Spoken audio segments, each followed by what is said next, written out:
My God, I hate drugs.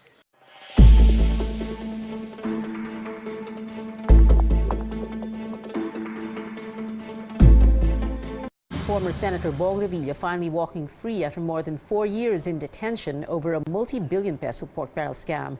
The Sandigan Bayan finding him innocent of plunder. It says the prosecution failed to present a single direct evidence to prove Revilla benefited from government funds. About half an hour ago, he left the PNP Custodial Center in Camp Crame and is now on his way home to Cavite.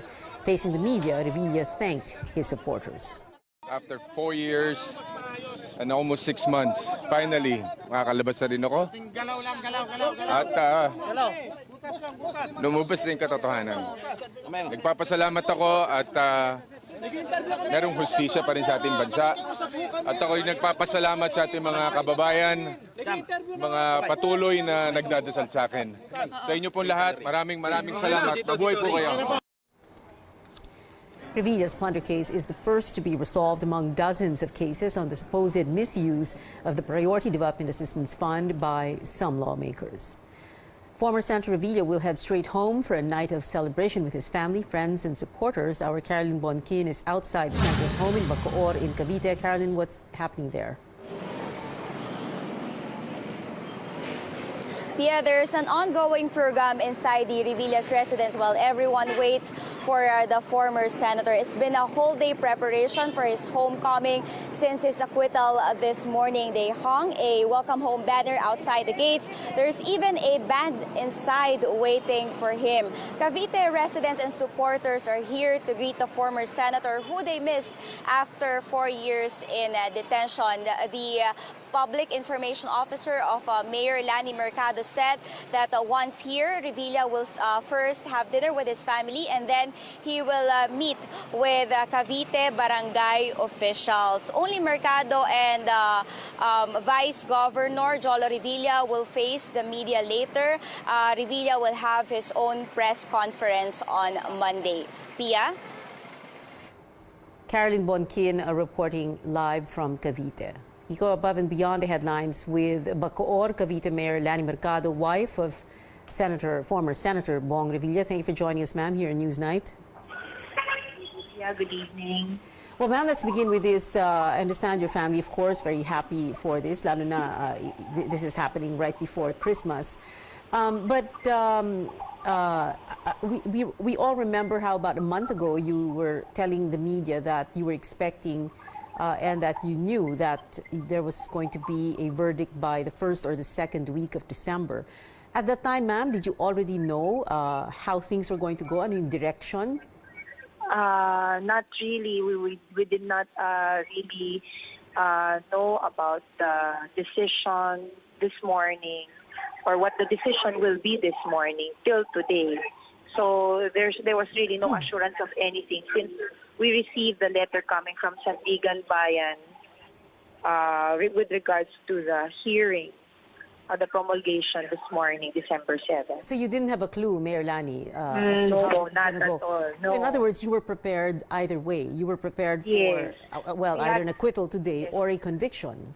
Yes, we had to prepare our family for whatever decision that would happen. Yes. Mm-hmm. And how did you feel? You know, what was the first thought that entered your mind when that decision came out today or was read? Well, it was Thanksgiving to our Lord. Our prayers have been answered. We've been long waiting for this decision. It is no joke to not have your husband beside you for 4 years and over 5 months. And this has been a very big sacrifice for our family. It's a very big trial for all of us. Mm-hmm. But ma'am, your husband's staff members, Mr. Richard Cambe, has been convicted, no? And some criticism is that bakit siya guilty pero si Senator Bong Revilla hindi? I cannot comment on that, because it was the judges who brought out the verdict. So the only thing that I would say is I respect the decisions of the justices. We are very sorry for for the negative verdict of Attorney Cambe, Senator Bong Revilla's staff. But we are holding on to. Of course, we will be praying for their family. We're here to still support them.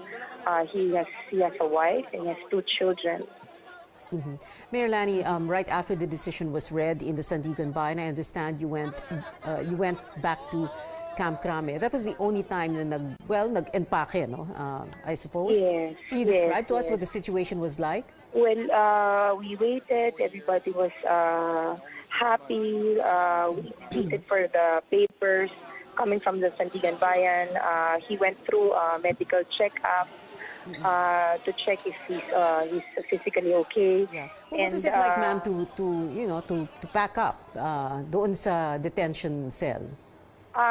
Siyempre, you have to, nakakataranta actually dahil you have to pack up his stuff. We left some of his items still because we were not prepared in getting vehicles for some of his stuff. So far so good. We're out. That's what's most important. Yeah. Okay. And tonight there's some. I understand some sort of a celebration. What's going on there? Can you describe to us the atmosphere and I understand there's some sort of a little program going on. Not really. Bong just wants to visit Imus Cathedral and say a prayer and visit the burial area of his mom, and then he'll be visiting his father and have dinner with the family. Kanina, ma'am, kausap namin si Senator Jinggoy Estrada, and he was saying that he's expecting a verdict on his case, hopefully early next year, and hopefully before the campaign begins in February. Have you heard of that? And what are your thoughts on that? Kasi ang tanong ko rin kay Senator Jinggoy kanina is, are you hopeful now? Does the acquittal of Senator Bong Revilla give you hope for your own case? Yes, I do believe this particular decision has weight on the case of Senator Jinggoy, but we still have to wait and respect also the decision of the division which handles Senator Jinggoy's case. And we are praying and we are also hopeful that he would also get the same verdict as what has happened to Senator Revilla. I'm sure, ma'am, this is a very overwhelming time for you, but I need to ask this also because, like we mentioned already, campaign begins in February. Is this something that you thought about? Because if there was no verdict yet of if in this case an acquittal, no, and that would mean that the campaign begins in February. Ano yung mga plano nyo? Alam mo, Pia, sa ngayon we're just taking it one day at a time. Siyempre, there are campaign schedules on the way. Siguro, pag-unahin po muna namin mag-settle down si Senator Bong. And kayo rin, and your children, right? Yeah. It has been very tiring. Yeah. Siguro mag-settle down muna, pamilya muna, oras muna sa pamilya din. We will be facing the campaign schedules and invitations. Actually, maraming invitation to Senator Bong to go around the country and visit the different parts of the country. Interesting that you use the word settle down because, well, that's one thing you need to do because, syempre, like you said earlier, no, it's very difficult to have your spouse away from you for years. And then all of a sudden, tonight will be the first time magkakasama kayo in your own home for the first time. So this is something you need to get used to again, right? Yes. So ito yung kumbaga walang deadlines, walang cut-off time na sasabihin hanggang alas 5 ka lang, lalabas na kayo. At least ito dire-diretso magkakasama kaming lahat, buong pamilya. Okay. Well, final words, Mayor Lani Revilla. Well, I thank all of you who have prayed for my husband and who have supported him all this time. Nagpapasalamat din po kami sa Sandigan Bayan for this decision. Truly, this is a great Christmas for my family and prayers have been answered. Thank you very much, Pia. Mayor Lani Revilla, thank you very much for joining us this evening. Hopes are high for a co-accused in the pork barrel scam. Speaking to CNN Philippines, Revilla's friend, former Senator Jinggoy Estrada, says he's praying he will also be acquitted as early as next year. I will just leave my fate with the Sandigan Bayan. But it's a big boost because my friend Senator Revilla was acquitted early this morning, and I hope to follow suit. I'm just hoping and praying that I will be acquitted of all the charges against me. This is Newsnight, where we go above and beyond the headlines. Filipinos reacting to a former senator walking free.